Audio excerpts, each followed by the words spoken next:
पे लाखों दुरूद, उसकी बातों की लज़्ज़त पे लाखों दुरूद, उसके खुतबे की हैबत पे अस्सलाम वालेकुम व्यूअर्स, कैसे हैं आप सब लोग? ठीक है, उम्मीद है आप खैर खैरियत से होंगे। अच्छा जी, आपने खूबसूरत मंज़र देखा होगा मस्जिद नबी का। आज था जी हमारा मदीना में दूसरा दिन। तो हम लोग जो है तो दूसरे दिन का हमने टारगेट रखा था कि हम जो है तो वो ज़ियारतों पे निकलेंगे। अच्छा जी, इतने दिनों बाद मैं आज व्लॉग अपलोड कर रही हूँ क्योंकि ऑब्वियसली हम मदीना से आए हैं तो हमारी बहुत ज़्यादा तबीयत ख़राब हो चुकी थी, हमें वायरल इन्फेक्शन हो चुका था। तो बस उसके बाद अपनी आवाज़ से भी अंदाज़ा लगा सकते हैं, तो मैंने बिल्कुल व्लॉग एडिट ही नहीं किया। ये जी हम सुबह उठ के सबसे पहले जो है तो नाश्ता वाश्ता करके तो हम जी मदीना की तरफ, मदीना की ज़ियारतों के लिए रवाना हो चुके थे। उसके लिए हमने क्या किया कि हमने हरम के बाहर से जो है तो एक टैक्सी हायर की और वो टैक्सी ड्राइवर ने हमें मतलब पूरा टूर गाइड देने के साथ साथ सारी ज़ियारतों का जो है वो हमें मतलब विज़िट करवाया। और उसकी मेरे ख़्याल से तकरीबन हमसे 90 रियाल जो है तो वो ले लिए थे। 100 रियाल तकरीबन उन्होंने बोले थे, तो फिर थोड़ा बहुत पाकिस्तानी भाई थे तो हमारे साथ उन्होंने कंपनसेट करके जो है तो वो 90 रियाल कर लिए थे। तो जी सबसे पहला हमारा जो डेस्टिनेशन थी वो थी हमारी जबले ओहद की पहाड़ी की।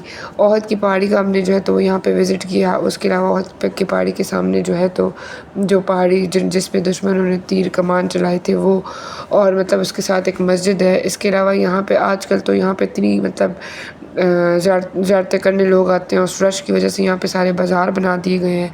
तो ये जितने भी हमारे शुहदा थे उनकी जो है तो यहाँ पे सारी मतलब शहादत हुई थी, तो उनकी यहाँ पे कब्रों पे लोग आके सलाम करते हैं, दुरूद फातिहा पढ़ते हैं यहाँ पे। और इसके ऊपर प्रॉपर देखिए इन्होंने एक बोर्ड लगाया हुआ है कि जी आप कब्रों पे आके आप लोगों को कैसे प्रॉपर दुआ करनी चाहिए। हमारे यहाँ बहुत ही मिसकंसेप्शन है, लोग कब्रों पे जाके जो है तो वो मतलब रोने धोने भी शुरू कर देते हैं, और इसके अलावा बहुत सारे मिसकंसेप्शन हैं। तो यहाँ पे इन लोगों ने हर एक डिफरेंट लैंग्वेज में हर एक लैंग्वेज वाले मतलब कंट्री वाले लोगों के लिए पूरे बोर्ड लगाए हुए थे कि कैसे आप जब किसी भी मतलब कब्र पे जाएं, मज़ार पे जाएं, तो किस तरह उनको जो है तो आप फातिहा उनके ऊपर पढ़ें या कौन सी दुआ आप पढ़ें। तो जो है तो वो सारा कुछ जिसमें यहाँ पे लगाया हुआ था, हर एक लैंग्वेज में, इंग्लिश में भी था, अरबी में भी था, हिंदी में भी था, और भी डिफरेंट लैंग्वेजेस थी। इसमें मैं उर्दू ढूंढ रही थी तो एंड में हमें उर्दू मिल गई थी तो उसकी मैंने वीडियो बनाई है आप लोग के लिए, तो आप लोग भी यहाँ पढ़ लें। अच्छा जी, उसके अलावा हम लोग जबल ओहद आए। यहाँ पे मैं आपको बता रही हूँ ना कि अब यहाँ पे इतना बड़ा बाज़ार लगा हुआ होता है, लोग आते हैं यहाँ पे मतलब अच्छी मेमोरीज़ बनाने के लिए पिक्चर्स बनाते हैं। यहाँ से रिलेटेड जितनी हिस्टोरिकल किस्से हैं वो जो है तो सुनते हैं, और अपने मतलब अब हमारे इस्लाम का जितना भी हमारा बैकग्राउंड है वो इंसान की जो है तो याद दहानी में आ जाता है। अच्छा जी, यहाँ पे एक भाई था तो वो जो है तो इस सारे किस्से को जो है तो वो सुना रहा था, तो मैंने कहा चले मैं भी आप लोग को बताती हूँ कि जबल ओहद की उस दौरान क्या हुआ था। आते आते रास्ते में बदर के रास्ते से आए थे, इस्लाम की पहली जंग हुई थी। उसके बाद जब मदीना में आए तो इस्लाम की दूसरी बड़ी जंग हुई थी, बदर की जंग, ये ओहद की जंग से, जिसके अंदर मुसलमानों को शिकस्त हुई थी और 70 सहाबा किराम शहीद हुए थे, और हज़रत आमिर हमज़ा रज़ियल्लाहु तआला अन्हु जो आप सरकार से के चचा थे उनकी शहादत हुई थी। इस साइड पे 2 लश्कर थे और उस साइड का 1 लश्कर था, यानी जिस साइड पे ओहद पहाड़ था और सहाबा किराम थे, उस साइड पे कफ़ार मक्का था। इसी जंग के दौरान नबी पाक सल्लल्लाहु अलैहि वसल्लम का दंदान मुबारक शहीद हुआ और जख्मी हालत में पहाड़ के पीछे चले गए। पहाड़ मोम हुआ, रास्ता बनाया, ऊपर जाने के लिए पहाड़ फट गया, वो सामने गार है। नबी पाक सल्लल्लाहु अलैहि वसल्लम के अंदर आराम पसीर हुए, पहाड़ जुड़ गया। जब कफ़ार मक्का वापस चले गए तो पहाड़ फटा, नबी पाक सल्लल्लाहु अलैहि वसल्लम नीचे उतरे। इधर 70 सहाबा किराम शहीद हुए और हज़रत आमिर हमज़ा रज़ियल्लाहु तआला अन्हु की शहादत हुई। इसी जंग के दौरान जो है ना हिंदा ने माशाल्लाह कच्चा कलेजा निकाल के हज़रत आमिर हमज़ा रज़ियल्लाहु तआला को चढ़ाया था। गुस्सा उसने जंग बदर का निकाला था, लेकिन इस जगह पे पहले हज़रत आमिर हमज़ा रज़ियल्लाहु तआला के सीने में तीर मारा, उसके बाद फिर कान काटे, नाक काटा, हाथ काटे, पाँव काटे और कलेजा निकाल के इधर छोड़ के चले गए। उसके बाद फिर इन्होंने 50 सहाबा किराम कब्र के अंदर दफन किए, फिर सहाबा किराम जन्नतुल बकी में ले गए। और उस साइड पे 2 कब्रें हैं, एक हज़रत अब्दुल्ला बिन जैश बड़े फरमा बरदार और जंग में सबसे। तो बस फिर उन्होंने हमें ये सारी मतलब जितनी भी हिस्टोरिकल बैकग्राउंड की स्टोरी थी वो सुनाई। उसके अलावा यहाँ पे आप मतलब अगर उम्रा पे आए हैं तो यहाँ पे आपको उम्रा से रिलेटेड सारे जितने भी तोहफ़े तोहफ़े हैं वो भी मिल जाएंगे। या मतलब अब जैसे कि हमें बच्चों के लिए यहाँ से कंदूरे ले लिए थे कि चलो थोड़ी देर बाद जाके उन्होंने जो पहने हुए कपड़े थे वो सारे ख़राब कर दिए थे। मैं उनको सलवार कमीज़ पहना के लाई थी, तो उनके लिए कंदूरे वगैरह ले लिए थे, बड़े अच्छे मुझे मिल गए थे। उसके बाद हमारा जो नेक्स्ट डेस्टिनेशन थी हमारी मस्जिद क़िबलतैन थी। आप ये देख सकते हैं इतनी कोई खूबसूरत मस्जिद इन्होंने बनाई है। अब काफ़ी अरसे से ना इन लोगों ने इस मस्जिद की एक्सटेंशन कर दी है, और ये एक्सटेंशन वाला एरिया इन्होंने इतना खूबसूरत बनाया है, इतना कोई खूबसूरत और इतना कोई पुरसुकून है कि बस मैं आपको बयान नहीं कर सकती। आप ख़ुद इसको देखें कि कितनी खूबसूरत मतलब इस मस्जिद की वाइब्स हैं और इतना सुकून है ना इस मस्जिद में। हमने यहाँ पे 2 नफल अदा किए, नमाज़ पढ़ी थी हमने यहाँ पे असर की, और बहुत ही खूबसूरत मौसम हुआ था कि पूरी मस्जिद वाइट थी और आसमान भी पूरा वाइट हुआ था। सामने जी मेल्स का एरिया था और इस साइड पे फीमेल्स का एरिया था, तो फीमेल्स के एरिया में हमने ऊपर जाना था। अच्छा जी, मस्जिद क़िबलतैन का बेसिकली कॉन्सेप्ट ये है कि पहले जो था वो इस मस्जिद में ना 2 क़िबले थे, मतलब खाना काबा से पहले जो क़िबला था उसके साथ साथ फिर उसके बाद जब खाना काबा को क़िबला बना दिया गया तो दोनों क़िबले यहाँ पे मेंशन्ड हैं और मतलब प्रॉपर बताए गए हैं कि मतलब पहले कौन सा क़िबला था और अब कौन सा क़िबला है, तो इसलिए इस मस्जिद को मस्जिद क़िबलतैन कहते हैं। तो अंदर हमने असर की नमाज़ पढ़ी, उसके अलावा नवाफ़िल वगैरह अदा किए। फिर उसके बाद ये सारा मर्दों का नीचे एरिया था और लेडीज़ का जो था वो इसके ऊपर वाला था। उसके बाद जी हम लोग अपनी नेक्स्ट डेस्टिनेशन पे आए। ये जी हज़रत फ़ातिमा रज़ियल्लाहु तआला अन्हा और हज़रत अली रज़ियल्लाहु तआला अन्हु का घर था कि जिस घर में उनका निकाह हुआ था, निकाह मुबारक हुआ था, वो घर था। आजकल इसमें कोई कंस्ट्रक्शन चल रही थी, मतलब इसमें कुछ इन्होंने कुछ ठीक करना था या पता नहीं कोई कंस्ट्रक्शन चल रही थी, तो इन्होंने ये सारा कुछ बंद किया हुआ था। वैसे इस पे लोग विज़िट कर सकते हैं। तो हमने एक भाई को यहाँ पे अपना फ़ोन दे दिया था कि अगर हम अंदर नहीं जा सकते तो आप वीडियो बना के हमें जो है तो अंदर से प्रॉपर सारा इनका जो है वो दिखा दें कि क्या है, क्योंकि ज़ाहिर बात है हम इतनी दूर से आए हैं तो हमारा दिल चाह रहा था कि हम हर चीज़ प्रॉपरली सारा कुछ देखें कि मतलब कैसा वो घर था, कैसा वो सारा कुछ था। तो फिर एक भाई हमें मिले तो उन्होंने हमें प्रॉपर जो है तो वो अंदर से सारी वीडियो बना के दी। अच्छा जी, हमारा 1 दिन का ट्रिप था, लेकिन उस 1 दिन के ट्रिप में ना हमने मतलब बहुत सारी ज़ियारतें जो हैं तो वो विज़िट कर ली थी। एक ही दिन में आप मदीना में तकरीबन एक ही दिन की सारी ज़ियारतें, एक ही टैक्सी वाले को आप पकड़ते हो, एक ही टैक्सी वाला आपको सारी जगहों पे ले जाता है और प्रॉपर आपको टाइम देता है। आप बैठ के आराम से उनकी हिस्ट्री देखते हो, आप जो है तो अपनी मेमोरीज़ के लिए अगर पिक्चर्स वगैरह बनाना चाहते हो, वहाँ नवाफ़िल अदा करना चाहते हो, कुछ गिफ्ट्स ख़रीदना चाहते हो, तो वो आपको काफ़ी अच्छा खासा टाइम दे देते हैं टैक्सी वाले भाई जो होते हैं। तो इसके अलावा बस भी जाती है ज़ियारतें कराने के लिए, वो आपको सुबह 7 बजे मिलेगी। वो थोड़ी सी सस्ती है, वो 7 रियाल लेती है और आपको हर एक स्पॉट पे लेके जाती है, बट वही 10 से 15 मिनट से ज़्यादा वो वहाँ पे रुकती नहीं है। तो ये क्लिप जो था तो अच्छा जी, ये जो क्लिप था ये मैं आपको बताया है कि हमने अंदर जो काम कर रहे थे मज़दूर भाई, तो जी ये मैं आपको बता रही थी कि जिन भाई को हमने ये वीडियो क्लिप बनाने के लिए दी थी उन्होंने पूरी अंदर से प्रॉपर उनके घर की जो है तो आप रज़ियल्लाहु अन्हु के घर की जो है वो सारी वीडियो हमें बना के दी है। तो आप देख सकते हैं ये घर अभी भी सेम वैसे का वैसा है। ये वो घर मुबारक था जहाँ हज़रत फ़ातिमा रज़ियल्लाहु अन्हा और हज़रत अली रज़ियल्लाहु अन्हु का जो है तो निकाह मुबारक हुआ था। तो आप सोचे मतलब कितना खूबसूरत हसीन मंज़र होगा, और ये भाई जो है तो इस घर के अंदर चल रहे हैं और वीडियो बना रहे हैं, तो मतलब ये कितने खुश नसीब है। अच्छा जी, उसके बाद हमारा जो नेक्स्ट स्टॉप था, अच्छा जी, तो नेक्स्ट स्टॉप था हमारा मस्जिद कुबा का। मदीना आने का सबसे जो इम्पोर्टेंट वो है उसमें से एक मतलब एक इम्पॉर्टेंट विज़िट है, उसमें से सबसे इम्पॉर्टेंट एक विज़िट है जो है मस्जिद कुबा। मस्जिद कुबा में अगर आप 2 रकात नफल अदा करते हैं तो आपको एक उम्रा के बराबर जो है तो सवाब मिलता है। यहाँ जी लोग बहुत सारे पानी जो है तो वो ये बंदा है पानी के बहुत सारे कार्टन लेके बैठा हुआ था, तो लोग आके इससे जो है तो वो कार्टन ख़रीद के यहाँ पे हदिया दे रहे थे कि चलो जी मतलब गर्मी थी, प्यास लगी हुई थी लोगों को, तो यहाँ पे आपका जो है वो सदका और खैरात कोई भी आप देते हो तो वो कबूल हो जाती है। अच्छा जी, मस्जिद कुबा में इतना खूबसूरत टाइम था, असर का टाइम था मेरे ख़्याल से कि हाँ असर का टाइम था तो ये खूबसूरत पिजन्स यहाँ पे थी और मतलब सही रौनक वाला माहौल था।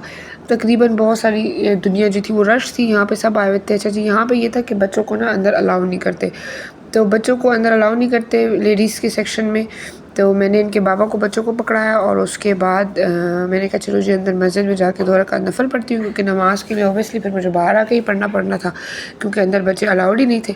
सबसे पहला काम मस्जिद में जाने का शूज़, और फिर उसके बाद शूज़ को याद रखना कि हमने शूज़ कौन से बॉक्स में रखे। T1 वाले बॉक्स में हमने शूज़ रखे थे।